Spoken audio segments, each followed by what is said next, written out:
What is the beef? Cam here, welcome to another live video. Got you on the old widescreen today because my phone is being a bit finicky and I won't go live. So anyway, here we are.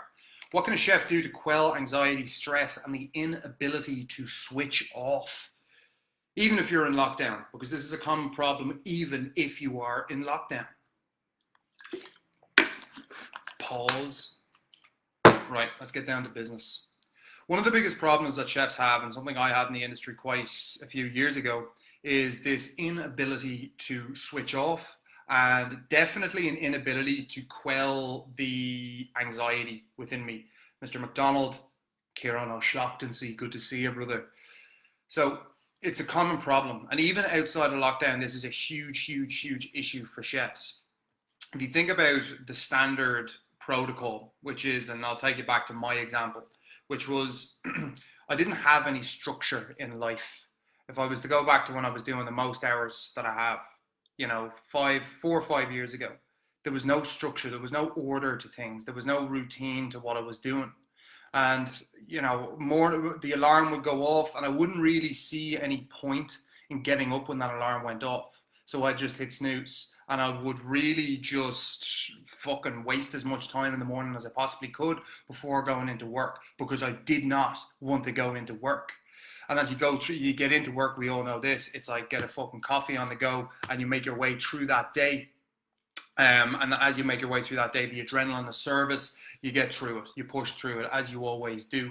But the problem is, once you get that adrenaline rush and you finish service, you feel very satisfied, you feel accomplished because you feel like you've survived something. And then you get home and there isn't a switch off. You know what I mean? Like that adrenaline's still there. So that for me, it was, you go to your vices. And it's not that having a drink or having a joint or whatever is the worst thing in the world. It's not. But anything that's misused is a problem. So it's like a tool. I can give you a fucking hammer, okay? Give you a hammer and you can go and build houses in Africa for fucking kids, or you can go and kill somebody with the hammer. Like that's you using the hammer. That's a tool. Do you understand? So vices are no different. Like they're part of life. I love having a fucking drink. I love having a joint the odd time. But it's when it depends how it's being used. And if something becomes such a fucking dire situation that that's your only way of coping, then that's slowly becoming a problem. And that's what it was for me. So as you understand this for a second, this stress, this feeling of, not being able to switch off, well, there's a very good chance that that's followed you into lockdown. And what I've grown to understand over the last couple of years, of sorting my own shit out and helping a lot of chefs do the same thing, is that having a structure and having a routine is the key, and it's the coping mechanism. If you think about how vices become your coping mechanism, well, think about what's a positive way of coping with stress? What's a positive way of dealing with anxiety? Do you know what I mean? What's a positive way of putting yourself at ease? Well, the majority of the time it's going to be through your lifestyle. So if you can start seeking to change some of those habits and patterns that you've built up as a chef, and then you can start replacing them with something more positive, boom, now we've got a really solid tool for managing our headspace, whether it be stress, anxiety, or whatever. So again, taking it back, the time where I was the most stressed and the most anxious was the time where I had the least structure.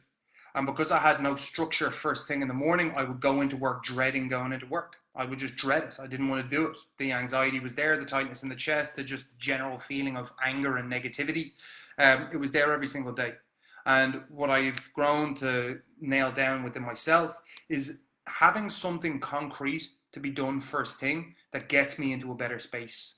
It gets me into a better space. And this is how I describe to the chefs that have been in the tribe or who I've coached will know this and they'll remember this.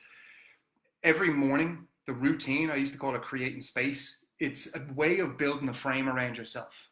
So if you think about the comparison, if you wake up late in the morning and your first thing is you hop on the phone, right? You hop on the phone, open it up, and you open up social media and you just start getting triggered by shit. You just start getting triggered by shit, whatever people are into these days. You know what I mean? I'm getting triggered by fucking copy and paste statuses because I've seen so much of them.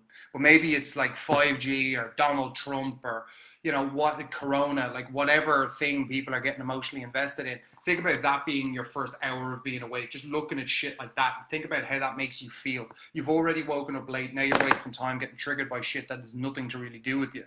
Well, of course, that anxiety is going to start building. Of course, there's going to be a feeling of stress. Of course, later in the day when you're relaxing with family, you're not going to feel easy, even though everyone's telling you that it's like, oh, this is a great time to spend with family. Well, if you're not in a good place, it's not going to be a good time to spend with family because you're going to feel uneasy and you're going to feel fucking, anxious and stressed. So understanding that for a second, that's what a lot of people do. I know for myself, and I'll be honest with you, I had a blowout on Saturday night. It was it was my missus' birthday. We had a fucking session Saturday night, right? It's very, very few and far between that happens. Now, Sunday, take an easy day. That's usually my day off. Monday, waking up like fucking shit, head up my hole, not feeling good, feeling hollow, feeling depressed. This morning, still a little bit of that anxiety there. And I understand that fully about myself, and it's something I've experienced a lot of. And I know what comes with the territory of a blowout. I know if I have a blowout, whether that be fucking whatever, fill the gap. If you have a blowout, you know what you're going to feel after. And I know how I feel after those things, after I do them. Now, if I wake up Monday and I do nothing, and I wake up this morning and I do nothing, then I know where that goes. And that feeling that I had of, hollowness and fucking anxiety, that gets ramped up to the fucking maximum extent. So I know that I have to stop that from happening. So I imagine it as in Monday morning or Tuesday morning is my battle. Okay. My routine is the sword that I carry.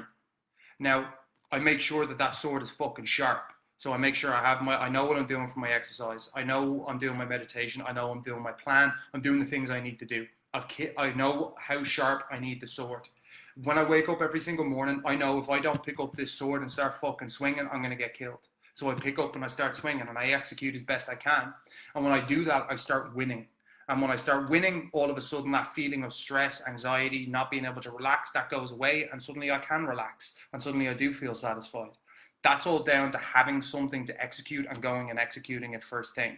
So remember, like a battle, every day is a battle. You can win some, you can fucking lose some.